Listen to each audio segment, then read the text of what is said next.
In the early 90s, Doug was one of the most influential cartoons that had ever came out. Not since at least the Charlie Brown and Snoopy show was there a program about the simple life of a regular kid going to school, hanging out with his friends, and dealing with realistic personal issues. Since Doug's debut in 1991, there have been a lot of other slice-of-life cartoons that came out throughout the late 90s.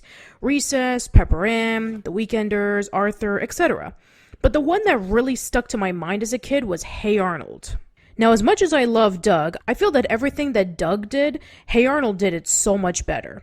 And I'm going to give you my personal 5 reasons as to why. Now, keep in mind, this is not a versus video, and this does not have anything to do with bashing Doug. No. Doug has its own unique style, and it should be appreciated for what it is. Let's start off with number 1, the characters. In Doug, the focus of the show is about Doug and his perspective with everything that's going on in his life. It mostly focuses on his experiences, his struggles, and his accomplishments. While there are a few episodes that focus on the other characters such as Skeeter, Patty, Chalky, Roger, and Judy, Doug is always the main focus on the other characters' problems.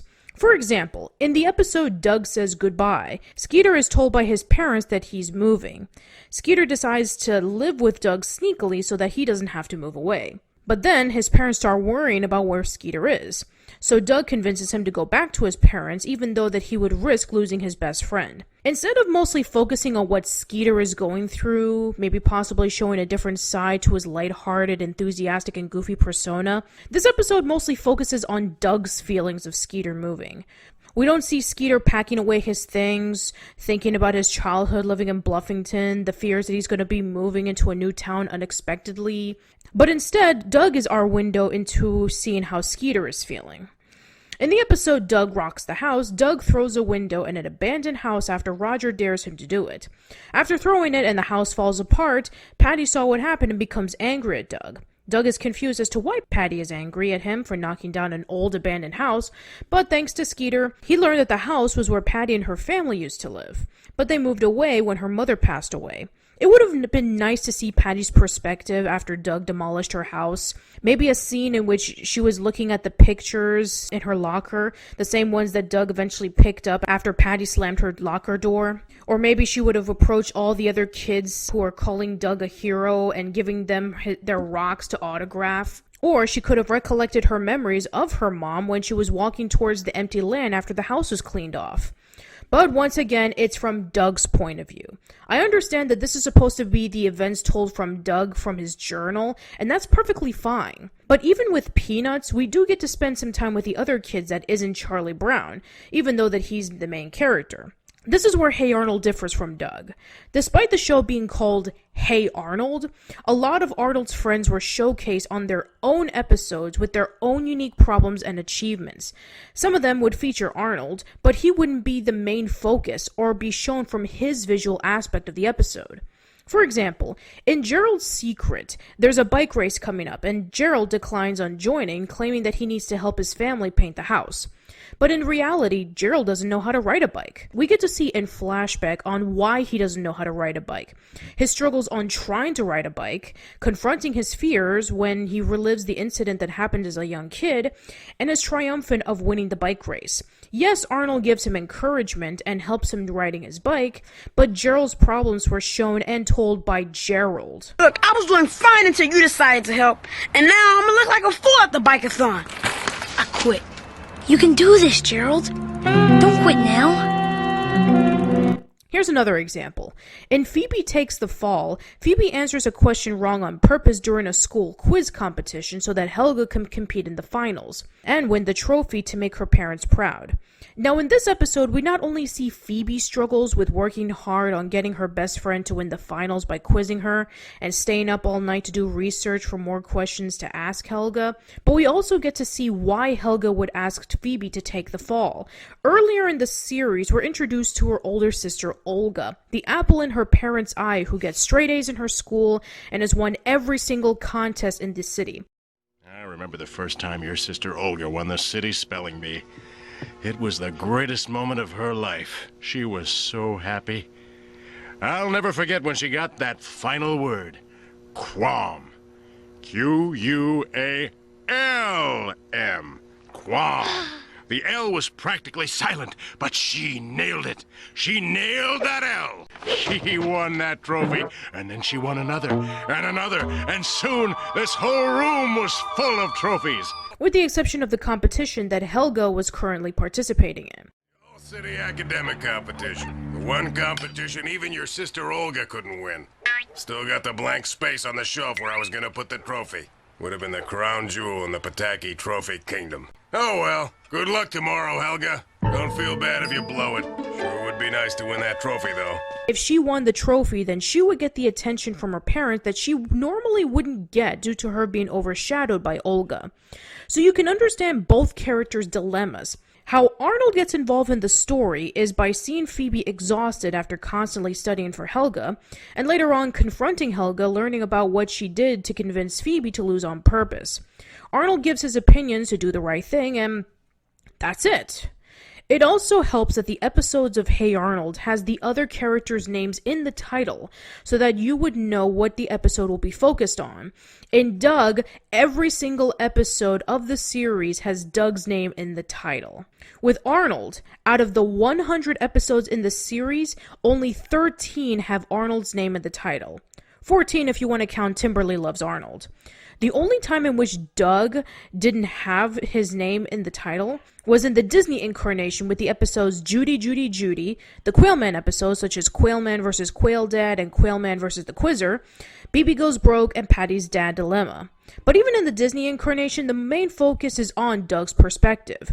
But it is a major improvement over the Nickelodeon series when it comes to focusing on the other characters. With Arnold, from the very beginning, each character gets their time to shine, and has a layer of depth that both incarnations of Doug occasionally lack. Even the adults get their time to shine in Hey Arnold, having the episodes dedicated to them. While Doug does focus on adults like Mr. Bone, Mr. and Mrs. Dink, Mayor White, and the parents, again, it's from Doug's interactions with the adults. With Hey Arnold, Arnold does interact with the adults, but the main focus are the adults. Because of that, people such as Arnold's grandparents, Helga's parents, Dino Spumoni, the Boarders, Coach Wittenberg and his wife Tish, Mr. Green, Mr. Simmons, etc., are given just as much time on screen as the kids are. And that makes it a lot more appealing to both kids and adults. It even gives an extra layer to the kids who watched Hey Arnold when it was first on, and now are full-grown adults watching the adults' perspective. Number 2, we're going to go into the setting. For Doug and a good majority of the slice-of-life cartoons, they take place either in a small town, a school, at home, or a slight mix of all of them. Which is perfectly fine, because it does give that simplistic town where everyone knows your name appeal. With Hey Arnold, it takes place in the city, and it uses it to its full advantage.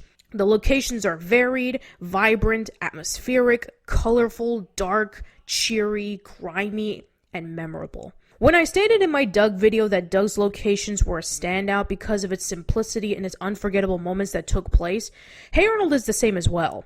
Locations such as PS 118, Elk Island, Gerald Field, and more are very standout places. In fact, if I posted pictures of each of the characters' houses, I'm sure you can tell me who lived there. The show depicts city life very accurately, from the large crowds, kids playing baseball in the streets, the city bus and subway being the main transportation for traveling, the tall buildings that take over the view of the city, the legends that are told by Gerald about the locations or a mysterious person who resides in an abandoned location, and more. It even shows the disadvantages of living in the city. We see characters getting mugged, traffic jams in the streets, loud noises at night such as Monkey Man crying out his name, car accidents, cats meowing, car alarms, and fire truck sirens. As someone who grew up in both Philadelphia and Brooklyn as a kid, I can relate to both Doug's suburban setting and Arnold's urban setting. But I was raised in New York a bit longer before eventually moving over to Florida, so I felt right at home when watching Arnold's city of Hillwood. It's a setting that's really unique for slice-of-life cartoons, since a lot of them use the traditional suburban setting. Even Arthur's Elwood City looks more like a small town than a bustling city. With that, it gives Hey Arnold its own specific identity. Number 3, I'm going to talk about the diversity. One of the best things about Hey Arnold was that the characters were diverse in both nationality and religion. We have African Americans, Jewish people, Asians, and Southerners. There are episodes like Harold's Bar Mitzvah and Harold the Butcher where we learn a little bit more about Jewish culture. Besides Rugrats and Wienerville, Hey Arnold was one of the first shows on Nickelodeon that showcases the Hebrew heritage, which is always a treat to see more cultures represented. Harold, I'm disturbed about two things. First of all, you stole. Stealing is against the law. Thou shalt not steal. But I was hungry, Rabbi Goldberg. But secondly, and most important, you stole a ham. Ham is not kosher at all. We don't eat ham. We haven't for 5,000 years, and we don't need to start now. With Doug, the only thing that's diverse in their characters were their skin tone. Now, I have no personal issues with the characters of Doug having green, purple, and blue skin, but would you ever believe that Skeeter is actually African American? It's kind of hard to tell. Maybe with the exception of Patty's southern accent and Fentrick originally being from Yakistonia, it's very unclear on what nationality the characters represent. Why is everybody in Doug different colors? You know, there are two answers to that question. First of all, as a designer, I thought it'd be fun to pick these weird colors for the skin tones.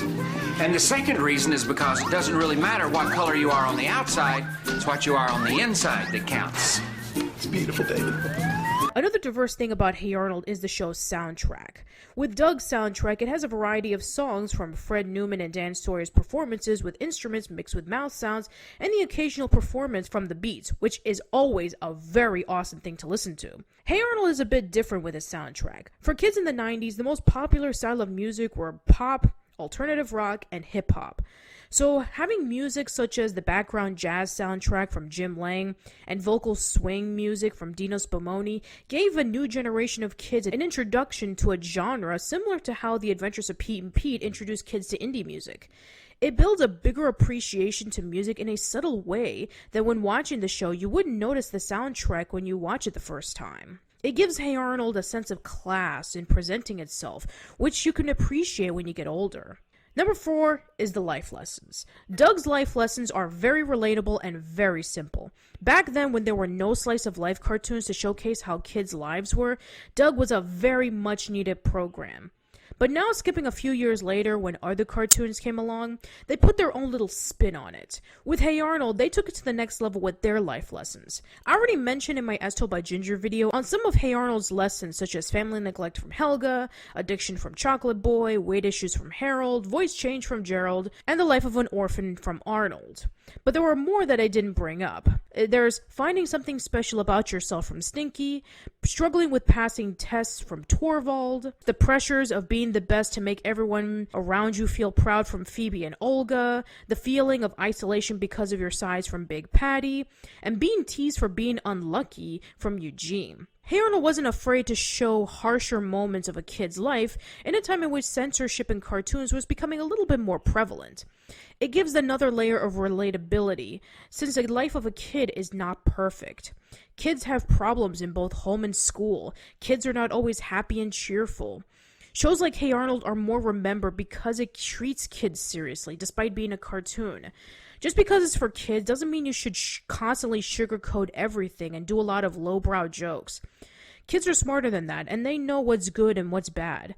With Hey Arnold taking risks like that, it leaves a huge impact on them, especially if they're going through similar situations. Finally, number 5 is Hey Arnold's balance of comedy and drama. One of the best things about slice of life cartoons is that the main focus are the interactions with the kids, adults, and settings. Unfortunately for a lot of people, they don't really like slice of life cartoons because they tend to find them boring. Since they're going through the same situations that the show presents, they would prefer to watch something funny or action-packed. I have no issues with this because everyone has different tastes with their entertainment. Like for me, around October, I hate watching horror movies, and I prefer watching more horror comedy movies and TV shows.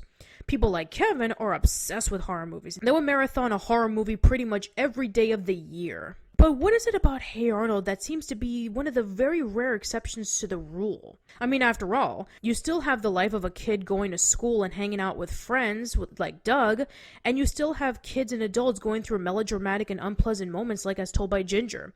But people constantly complain about Doug and As Told by Ginger either being incredibly bland or incredibly dramatic. I love both of those shows to death, don't get me wrong. But I feel like Hey Arnold's presentation of mixing comedy, real life, and drama are much more balanced, and it makes it more appealing to a broader audience.